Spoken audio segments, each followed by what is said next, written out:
राजनीतिक विरासत को संभालना और अपने परिवार को आगे बढ़ाना, यही कोशिश चिराग पासवान की यहां से भी जारी रहेगी। हाजीपुर से चिराग पासवान के नामांकन में केंद्रीय गृह राज्य मंत्री नित्यानंद राय भी शामिल होंगे। चिराग के नामांकन से पहले नित्यानंद राय हाजीपुर सीट से जीत को लेकर पूरी तरह से आश्वस्त नजर आ रहे हैं। जनता में जो उमंग है कि हमको हाजीपुर लोकसभा सीट, जो स्वर्गीय रामविलास पासवान जी जिसको अपनी माँ, अपनी मिट्टी, अपनी धरती समझते थे, उस हाजीपुर की धरती पर आज नामांकन है उनका। चिराग पासवान जी रामविलास जी के सुपुत्र हैं और यहाँ के मन में रामविलास जी के प्रति आस्था है। साथ ही साथ नरेंद्र मोदी जी आदरणीय प्रधानमंत्री जी के प्रति लोग के मन में जो विश्वास है, आस्था है, आज सब मिलकर एक रिकॉर्ड मत से यहां से चिराग पासवान जी की जीत होगी। तो 7 मई को होने वाले वोटिंग को लेकर सभी पार्टियों का धुआंधार चुनाव प्रचार जारी है और इस कड़ी में मुख्यमंत्री नीतीश कुमार सुपौल के सिमराही पहुंचकर जेडीयू प्रत्याशी दिलेश्वर कामैत के लिए वोट मांगते नजर आए। उन्होंने लोगों को 2008 में हुए कुसहा त्रासदी की याद दिलाई और कहा कि जब कुसहा त्रासदी आई थी तो सुपौल, सहरसा और मधेपुरा में भीषण तबाही मची, जिसके बाद हमने सभी जिले के लिए काम किया। उन्होंने कहा कि जो काम अभी बाकी हैं वो भी बहुत जल्द पूरा किया जाएगा। लोगों से जेडीयू प्रत्याशी दिलेश्वर कामैत को वोट देकर जिताने की अपील करते हुए बिहार के मुख्यमंत्री नीतीश कुमार नजर आए। करेगा तो कोई काम नहीं करेगा आप लोगों का। हम लोग तो सबके लिए करते हैं, समाज के हर तबके का, हिंदू हो, मुस्लिम हो या कोई भी जाति का हो, हर के विकास के लिए, हर के विस्तार के लिए, पुरुष का, स्त्री का, सबका हम लोगों ने काम किया है। और उसके अलावे हर जगह हम लोग घूमते रहे हैं और जहां जहां सब भी कितनी ज्यादा कठिनाइयां होती थी, आप सब तो जानते ही नहीं भाई कि यहाँ पर कितना ज्यादा हुआ था 2008 में।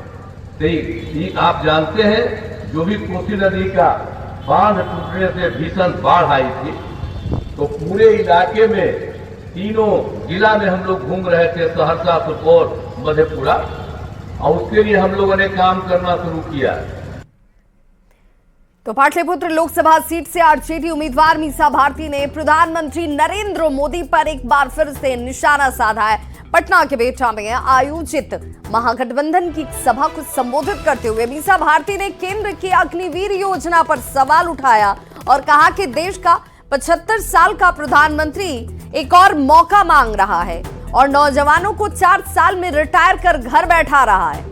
अब आप बूढ़ा हो चुके हैं, लेकिन 2 बार मौका मिलने के बाद भी युवाओं और जनता की समस्या दूर नहीं हुई, इसीलिए इस बार जनता जवाब देने का काम करेगी। मीसा भारती ने कहा कि 2024 का चुनाव देश को बचाने वाला चुनाव है, संविधान और आरक्षण को बचाने वाला चुनाव है। बता दें कि इससे पहले भी मीसा भारती ने पीएम मोदी पर विवादित बयान दिया था। हालांकि उस बयान को देने के बाद उन्होंने उस पर सफाई भी दी। 75 वर्ष के हो गए, 2 बार देश ने मौका दिया, 10 वर्ष तो आपने देश पे राज किया। क्या किया हमारे नौजवान भाइयों के लिए? एक तरफ हम अग्निवीर योजना लेकर के आए हैं, जिसमें 4 साल बाद हमारा नौजवान भाई घर बैठेगा रिटायर होकर के, और ये बूढ़ा प्रधानमंत्री 75 वर्ष में एक और मौका मांग रहा है। प्रधानमंत्री जी को सोचना चाहिए कि 18 वर्ष में बच्चा जाएगा वहां, देश की सेवा करेगा, और जैसे ही वो 22 वर्ष का होगा उसको रिटायर करके घर भेज दिया जाएगा। और प्रधानमंत्री जी 75 वर्ष के होने जा रहे हैं और उनको तीसरा टर्म भी चाहिए। प्रधानमंत्री नरेंद्र मोदी पर मीसा भारती के बयान पर बीजेपी जहां हमलावर है, वहीं कांग्रेस और आरजेडी बचाव की मुद्रा में आ गई है। कुंवर सिंह का इतिहास रहा है, जो 80 बरस के उम्र में अंग्रेजों के दांत खट्टे कर दिए थे और स्वतंत्रता संग्राम का आंदोलन छेड़ा था। और संस्कार देखिए एक परिवार का, कि अपने पिता से भी बड़े उम्र के व्यक्ति को बूढ़ा कहना और इस तरह से संबोधन करना, अपने राष्ट्र के प्रधानमंत्री को इस तरह का संबोधन करना, ये संस्कार है।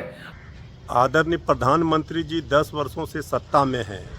10 वर्षों में उन्होंने क्या काम किया ये उनको बताना चाहिए। अब जनता ऊब चुकी है। अब जनता बीजेपी की सफाई के लिए तैयार है।